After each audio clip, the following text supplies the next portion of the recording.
Shalom and good evening. This is TV7 Israel News, broadcasting to you from Jerusalem.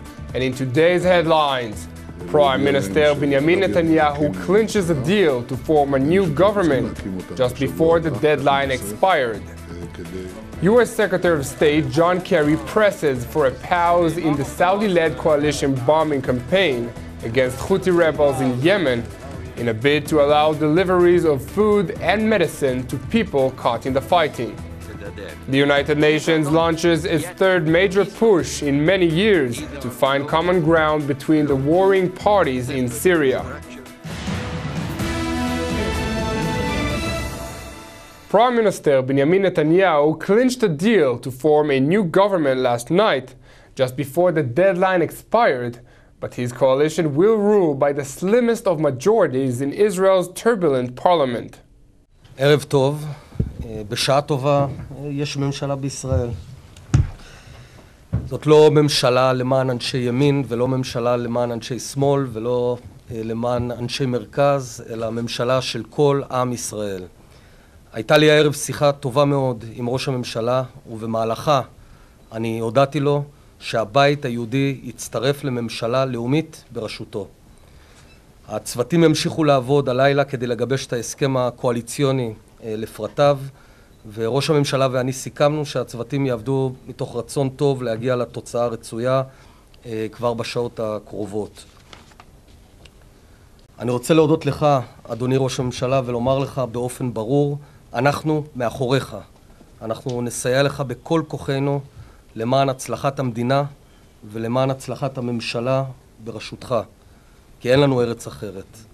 אני גם רוצה להודות לצוותים שפעלו, ובאמת לא היה קל, אבל אני חושב שהתוצאה היא טובה וראויה לכולם. אני חושב שהממשלה הזאת יכולה להשלים את כהונתה ולתת תקווה לעם הנפלא הזה. אנחנו עכשיו נפשיל שרוולים כדי שזה יקרה. Prime Minister Benjamin Netanyahu had struggled to put together a coalition for nearly 2 months after winning an easy election victory after a former ally, Israel Beitenu chairman, and former foreign minister Avigdor Lieberman abandoned him last week. Barely 2 hours before the midnight deadline mandated by law, Netanyahu's right-wing Likud sealed an agreement with the ultra-nationalist Jewish Home. With Jewish Home, the ultra-Orthodox United Torah Judaism and Shas parties and Kulanu, the Likud-led government will control only 61 of the Knesset's 120 seats. Such a narrow majority will make Netanyahu vulnerable to policy demands from even his most junior partners, continuing a long tradition of instability in Israel's politics. תודה נפתלי ותודה לכולכם. אני רוצה להודות לכם קודם כל על המאמץ שעשיתם לא רק במשא ומתן הזה, אלא גם לאורך כל השבועות האחרונים. אני בטוח שאף אחד לא מופתע שהמשא ומתן הזה יתמשך עם כל הסיעות, אבל גם איש לא מופתע שהוא יסתיים במועדו. אבל המועד דוחק. לא רק משום שאני אצא מכאן ואתקשר לנשיא וליושב ראש הכנסת להודיע להם שעלה בידי להקים ממשלה, גם משום שאנחנו צריכים להקים אותה בשבוע הבא, כך נעשה, כדי לתת ממשלה חזקה ויציבה לעם ישראל. אמרתי בהזדמנות אחרת, 61 זה מספר טוב, 61 פלוס זה מספר עוד יותר טוב, אבל זה מתחיל ב-61, ואנחנו נתחיל. יש הרבה עבודה לפנינו. אני מציע שנלך לעבודה ושיהיה בהצלחה לכולנו, לעם ישראל. The new government is expected to be sworn in on Monday. Meanwhile, Israelis voiced concern over the government's stability, considering Netanyahu's slim majority in parliament. I'm happy there is a government already. I think we've been waiting way too long. And I think it's a shame that it's not a stronger government because most of the country voted for the right. Well, for one hand, I'm glad that Bibi Netanyahu managed to create a new government. For the other hand, I'm not so happy the way it's been done. A small coalition is not good for us. And I think it's about time that the government and the Knesset members will sit together all parties and found a solution in a new system in the elections, so the Prime Minister can rule with no fear of new elections every year or every 2 years. What could make the government surprisingly stable is that it's completely homogeneous. They are only on the right, and then their focus is going to be on socioeconomic issues on which all the parties in the government can unite. The only thing that could make the government unstable is if there's international pressure on the government to make concessions that the people of Israel currently, after having rockets fly at Tel Aviv, don't want to see happen until there's a more stable leadership on the Palestinian side and in the Arab world. In other news, U.S. Secretary of State John Kerry arrived in Saudi Arabia's capital, Riyadh, to press for a pause in the Saudi-led coalition bombing campaign against Houthi rebels in Yemen in a bid to allow deliveries of food and medicine to people caught in the fighting. Speaking at a news conference, Secretary Kerry said the United States was deeply concerned with the worsening humanitarian conditions in Yemen. The American top diplomat said he held conversation with his Iranian counterpart, Foreign Minister Mohammad Javad Zarif, to convince the Iranian-backed Houthi fighters to also agree to a ceasefire.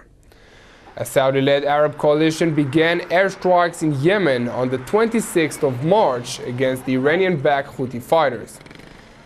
Backed by forces loyal to former Yemeni President Ali Abdullah Saleh, the Houthis have seized control of large parts of the country, including the capital, Sana'a. Saudi Arabia says the campaign is aimed at restoring President Abd Abu Mansur Hadi's government. The Houthis say their campaign was aimed at fighting al-Qaeda Islamists and combat corruption. So far, the effects of the Saudi attacks seem to be limited. On Wednesday, Houthi militia fought their way into a district of Adin, where Hadi briefly based his government when he was forced out of Sana'a. Houthi attacks on Adin have since forced him to flee to Saudi Arabia. Now on to Israel's northern war-beaten neighbor, Syria. The United Nations said it had launched its third major push in as many years to find common ground between the warring parties in Syria, and for the first time said it hoped Syria's armed opposition groups might come to Geneva. A year after a failure of UN-mediated talks between Syrian government and opposition representatives, UN Syria envoy Staffan de Mistura is taking a much less ambitious route, sitting down to hear the views of more than 40 groups, one by one, over the next 6 to 8 weeks, and possibly longer. This is not Geneva 3. There is no beginning, no middle, and end here. No big round table with multilateral representation. No big communiqué expected at the end. And these are not yet peace talks. These are closed, low-key, separate, structured discussions with the parties to consult on the current crisis in Syria, the possible road ahead, and the final destination, if they do have an idea about it, of a Syria at peace with itself. This is the necessary groundwork before even we get to a negotiating table, but it is indispensable. De Mistura said he wanted to see whether there was now common ground within the international community on Syria and whether the gaps in how to implement an agreement had narrowed. Diplomats said, however, the reality has changed in the bloody war in Syria, which according to the United Nations claimed the lives of more than 200,000 people, as the Islamic State of Iraq and Levant has control of most of the northern eastern part of the country, and an apparent rapprochement between the United States and Iran, which backs Syrian President Bashar al-Assad. Thank you for watching us. I'm Yair Pinto. Have a good evening, and we will see you again tomorrow at the same time.